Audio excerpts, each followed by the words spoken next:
Mesopotamia. Mesopotamia dari bahasa Yunani kuno yang berarti tanah di antara sungai-sungai. Terletak di antara dua sungai besar yaitu Sungai Efrat dan Tigris. Dengan bidang tanah yang panjang dan sempit berbentuk seperti bulan sabit dan tanahnya yang subur. Daerah ini juga disebut bulan sabit subur.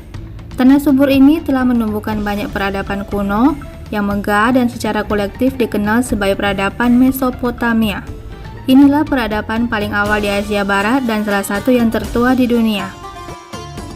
Istilah Mesopotamia itu lebih umum diterapkan untuk semua tanah antara Sungai Efrat dan Tigris, sehingga menggabungkan tidak hanya bagian dari Suriah, tetapi juga hampir semua Irak dan Turki Tenggara. Dataran di sebelah barat Sungai Efrat dan bagian barat pegunungan Zagros juga sering termasuk dalam istilah yang lebih luas Mesopotamia. Mesopotamia Utara juga dikenal sebagai Jazirah, adalah daerah antara Efrat dan Tigris sampai ke Baghdad. Mesopotamia Selatan terdiri dari Irak Selatan, Kuwait, dan Iran bagian barat.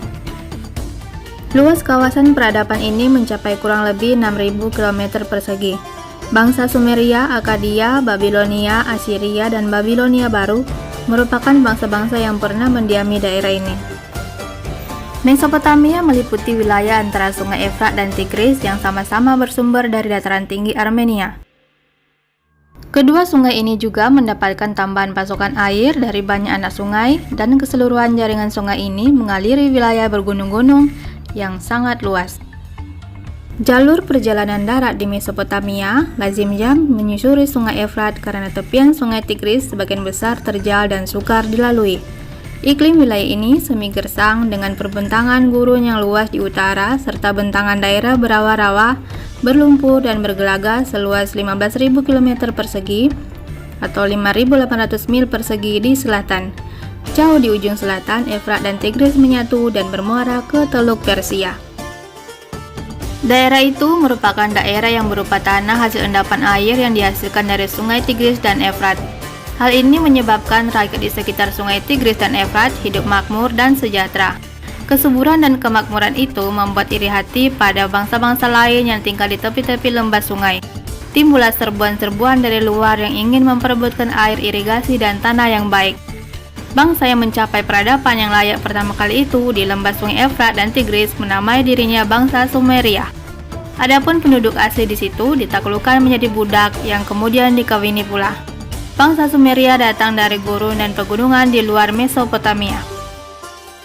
Usaha pertanian di seluruh wilayah Mesopotamia disokong oleh usaha pergembalaan ternak secara berpindah-pindah. Wilayah Mesopotamia umumnya tidak memiliki batu-batu untuk bahan bangunan, logam mulia, dan kayu. Karena itulah sepanjang sejarahnya yang bergantung pada perniagaan jarak jauh atas hasil-hasil pertanian untuk mendapatkan barang-barang langka itu dari luar wilayah.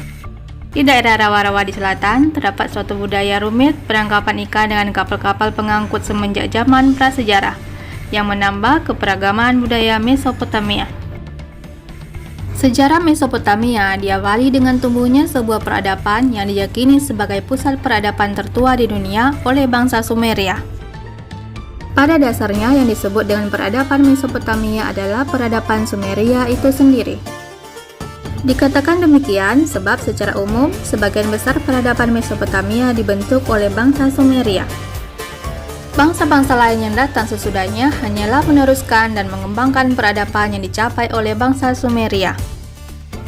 Bangsa Sumeria membangun beberapa kota kuno yang terkenal yaitu Ur, Erek, Kis, dan lain-lain. Kehadiran seorang tokoh imperialistik dari bangsa lain yang juga mendiami kawasan Mesopotamia, bangsa Akkadia dipimpin Sargon Agung, ternyata melakukan sebuah penaklukan politis, tetapi bukan penaklukan kultural. Bahkan dalam berbagai hal budaya, Sumeria dan Akkadia berakulturasi, sehingga era kepemimpinan ini sering disebut jilid Sumeria Akkadia.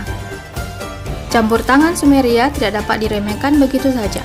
Pada saat Akkadia terdesak oleh bangsa Guti, bangsa Sumeria yang mendukung Akkadia sehingga mereka masih dapat berkuasa di tanah antara dua sungai-sungai itu.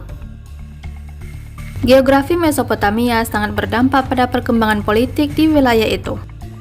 Di antara sungai dan kali, orang-orang Sumeria mendirikan kota-kota perdana dengan saluran-saluran irigasinya yang terpisahkan satu sama lain oleh bentangan gurun atau rawa yang luas dan terbuka, tempat berkeliaran suku-suku pengembara.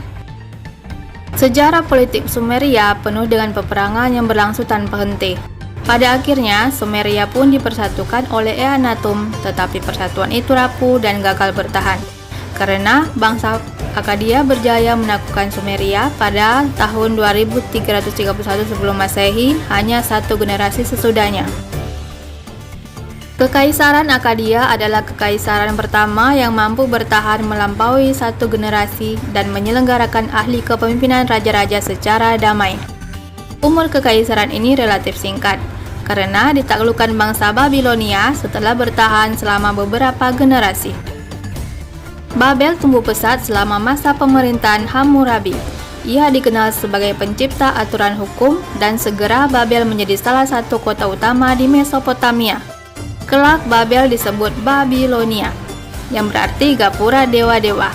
Kota ini juga menjadi salah satu pusat pembelajaran terbesar dalam sejarah. Arsitektur.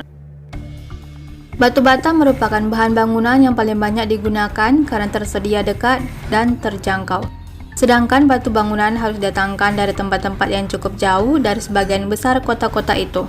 Zikurat ada bentuk bangunan yang paling menonjol, dan kota-kota seringkali memiliki gerbang-gerbang besar.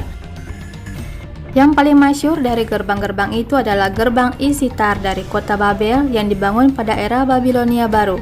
Dihiasi hewan-hewan yang dibentuk pada batu bata beraneka warna, dan sebagian besar kini menjadi koleksi Pergamon Museum di Berlin.